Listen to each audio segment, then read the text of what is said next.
Segundo a Fundação Nacional do Índio, a FUNAI, existem 225 povos indígenas no Brasil, além de 70 tribos que vivem em lugares isolados ou que ainda não foram contadas.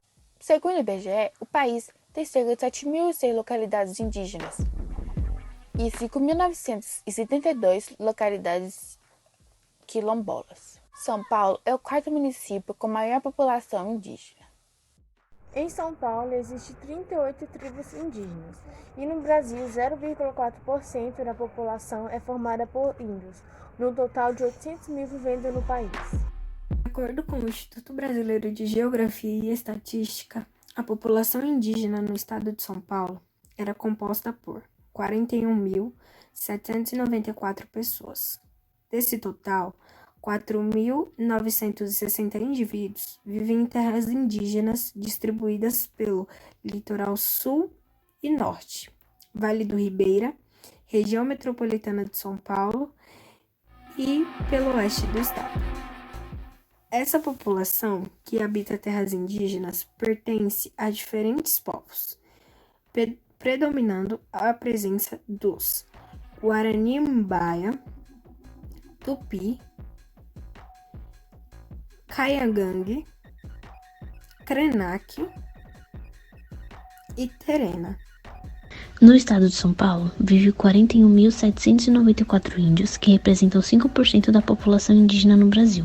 Em nosso estado, a maior parte da população indígena, que são 91%, vive na zona urbana fora de terras indígenas. Muitos são migrantes de terras indígenas que vivem no Nordeste. Segundo a Fundação Nacional do Índio, a FUNAI, existem 225 povos indígenas, além de referência de 70 tribos vivendo em locais isolados que ainda não foram constatadas. As terras indígenas localizadas nas regiões dos estados do Amazonas estão em Acre, Amapá, Pará, Rondônia, Roraima, Tocantins, Mato Grosso e a parte oeste do Maranhão. Os índios da tribo Guarani têm costumes muito parecidos com os índios de outras tribos, mas tem algo que é muito importante para eles, que é o canto. Eles usam até mesmo para a força da natureza, como a chuva. Quando se remete à arte, todos adoram e participam. Eles usam a argila para fazer vasos, plumas para fazer instrumentos musicais, a madeira, a pedra e o pigmento natural. É muito comum ver em pinturas corporais.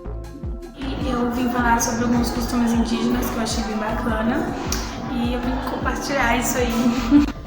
O primeiro é que eles têm o costume de dividir tudo, como principal o alimento. O segundo é que os homens eles saem em grupos para caçar e não sozinhos. O terceiro é que eles costumam tomar banho várias vezes ao dia, como rios, lagos, riachos. O quarto é que os índios brasileiros eles costumam se alimentar exclusivamente de alimentos que estão já na natureza, como peixe, carne de animal, legumes, frutos e muitos outros. O quinto é que desde pequenas, desde crianças, as crianças elas são treinadas para desempenhar atividades que vão ajudá-la na fase adulta. E é isso. Eu citei 5 aqui e espero que tenham gostado. Os ticunas são uma das maiores tribos de índios do Brasil, com cerca de 36.377 pessoas, concentradas em aldeias no estado do Amazonas. Os ticunas também são encontrados no Peru e na Colômbia. A variedade e a riqueza da produção artística dos ticunas são as máscaras cerimoniais, bastões de dança esculpidos, as pinturas entre cascos de árvores, estatuetas homoformas, a cestaria, a cerâmica e, por último, a tecelagem. Os ticunas possuem vários rituais para marcar fatos importantes, como a festa da Moça Nova, que celebra a passagem da infância à puberdade das meninas. E por último, o povo ticuna enfrentou diversos problemas, por causa de seringueiros, pescadores e madeireiros. A disputa mais conhecida ocorreu em 1988 e foi chamada de Massacre do Capacete. Meu nome é Maria Clara, do primeiro A, e a atividade que eu escolhi foi para falar sobre alguma arte de uma tribo. A tribo que eu escolhi foi a tribo Tupi, e eu vou falar um pouco sobre os cânticos, que são as músicas deles. Os cânticos na tribo Tupi são entoados como forma de agradecer aos deuses sua existência sobre a terra, e também são entoados como forma de controle à força da natureza, que nisso eles fazem rituais para pedir ou a chuva ou reclamam do excesso da chuva para as plantações, colher e tudo. E nisso, um dos principais objetos usados nos cânticos de rituais para pedir chuva são os chocalhos, que fazem o mesmo barulho da chuva, que são feitos de cabaças que colocam sementes e eles decoram com penas, pintam, e é isso. Vou dizer sobre a pintura que não é só guarani, mas também de outros povos e seu significado.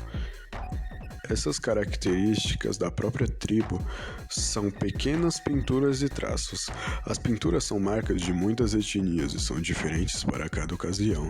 Cada traço tem um significado. Então, uma simples pintura é algo muito significativo aos indígenas. Vale ressaltar que o significado das pinturas depende de cada etnia, ou seja, uma mesma pintura pode ter significados diferentes dependendo da etnia que a faz. As pinturas são ainda a identidade dos povos guarani e por meio delas podem identificar também a qual etnia pertencem. Outra característica representada pela arte são as peles de animais como jabutis, cobras, entre outros animais.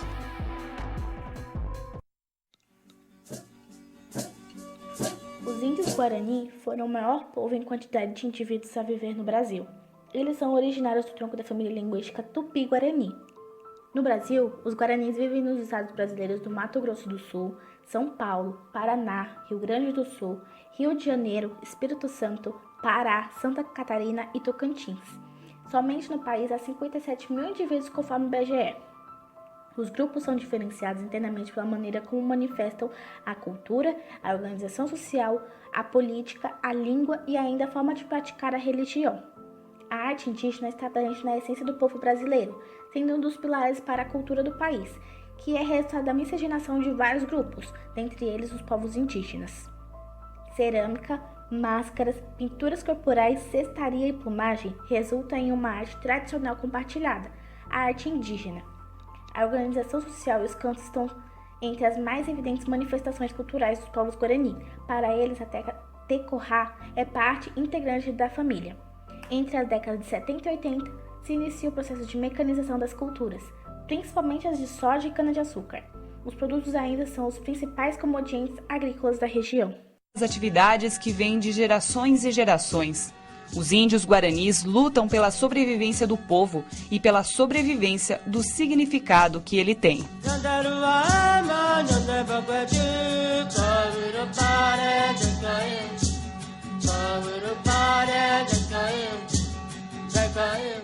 No Brasil, até meados de anos 70, acreditava-se que o desaparecimento dos povos indígenas seria algo inevitável. Nos anos 80, verificou-se uma tendência de reversão da curva demográfica e, desde então, a população indígena no país tem crescido de forma constante, indicando uma retomada demográfica por parte da maioria desses povos. Embora povos específicos tenham diminuindo demograficamente e alguns estejam até ameaçados de extinção. E quando voltavam da caça, o grupo de caçadores foi atraído por uma voz muito suave e melodiosa, que saía do mato à beira do caminho. Procuraram com atenção e acabaram atraídos por uma cobrinha pequenina e colorida, tão bonita e brilhante, que todos imediatamente se apaixonaram por ela. A cobrinha disse aos caçadores que estavam com muita fome e pediu um pouco da caça que levavam. Imediatamente o alimento foi dado à cobrinha e os caçadores prosseguiram a sua caminhada. E até o dia, ao regressar à floresta, os caçadores não viram a cobrinha no caminho. A caça naquele dia havia sido especialmente boa. A festa estava acontecendo e a noite já foi avançando quando ouviram um ruído tremendo e assustador semelhante a um grande trovão da noite. Ao observar o céu, verificaram que não tratava de uma tempestade. Ao procurar mais, descobriram que o barulho havia sido causado pela cobra, agora tão grande e faminta. Imediatamente todos correram para suas casas, empunharam suas armas e foram combater a cobra. Esta peleja continua até os dias de hoje, e às vezes a aldeia consegue a vitória, outras vezes a cobra leva a melhor. O Saci Pererê, ou Saci Pererê, também conhecidos em outras regiões do nosso país, é um mito que se originou na região indígena de Missões, ao sul do país. O Saci Pererê, ele é um menino que anda com um cachimbo feito de lama, um cachumbinho feito de lama na mão. Ele anda com um capuz vermelho, um short vermelho, simplesmente todas as roupas dele assim são quase todas vermelhas. O que ele mais gosta de fazer é literalmente ferrar com sua vida, como por exemplo queimar seu feno, espantar seus animais, roubar sua comida, azedar o seu leite e etc. O que o Saci ele mais gosta de fazer é literalmente brincar com você, zoar com a sua cara. Ele gosta de perturbar a sua vida mesmo. O que ele faz pra proteger literalmente a floresta, né, que ele vem da floresta, é atazanar os visitantes. Como por exemplo, se um visitante tacou lixo na floresta, vamos supor, e ele seja uma criança assim, ele leva até o fundo da floresta pra ferrar com a vida dela, pra fazer ela ficar perdida no meio da floresta. A violência a indígenas, em sua maioria, são causadas pela tentativa de tomada de terras que geram valores econômicos para quem tenta tomá-las. Apesar do direito de demarcações de terra dos indígenas ser reconhecido pela Constituição Federal, não é muito comum ver notícias sobre o assunto na TV. Mas ao procurar saber, você vê o quanto isso é uma realidade, como no caso do dia 2 de janeiro de 2020, onde cerca de 180 famílias Guarani e Kaiowá sofreram ofensiva de seguranças privadas em Dourados, no Mato Grosso do Sul. O confronto durou 16 horas, terminando apenas no dia seguinte, deixou 7 indígenas feridos por balas de borracha e projéteis de arma de fogo. Um indígena de 12 anos perdeu 3 dedos da mão ao manipular uma granada deixada para trás pela polícia. E os fatos citados aqui não contam 1% do que os indígenas sofrem. Oi, eu sou o Henrique e vou falar sobre algum conflito que gerou a morte de algum indígena. Eu vou falar sobre o Paulo Paulino Guajajara, que era líder da tribo Guajajaras. O Paulino era um guardião da selva, então ele sempre protegia a selva para os madeireiros, as pessoas ruins, não desmatá-las. E ele sempre vivia para isso, para cuidar da sua tribo e para ser o guardião da selva. Então, teve um dia, eu vou falar mas deixa. Teve um dia que os madeireiros fizeram uma emboscada para ele, né? Porque Paulino atrapalhava muito o trabalho deles, né, que é desmatar a selva, mas não é um trabalho honesto. E Paulino sempre acabava estragando o que eles iam fazer. Então os madeireiros fizeram uma emboscada, Paulino foi e acabaram o matando. É isso. Aumentou em 20% o número de assassinatos de indígenas no Brasil, em comparação com o último levantamento do Conselho Indigenista Missionário. Os dados mais recentes são de 2018, quando foram registradas 135 mortes. No ano anterior, foram 110 casos de assassinato. Segundo o relatório Violência contra os Povos Indígenas no Brasil, em 3 décadas foram 1.119 casos de assassinatos de indígenas no país. Em 2018, o estado com o maior número deste tipo de morte foi Roraima, com 62 casos, seguido de Mato Grosso do Sul, com 38. Este levantamento também registrou 110 casos de violência contra a pessoa, que podem ser abuso de poder, racismo, violência sexual e ameaça de morte. O relatório destacou que, apenas no ano passado, 53 indígenas foram vítimas de tentativas de assassinato. O relatório destaca para o número de atropelamentos que vitimam indígenas e a omissão de motoristas que fogem sem prestar socorro. No ano passado, 18 casos de atropelamentos fatais mataram indígenas que caminhavam ou se locomoviam de bicicleta na beira das estradas.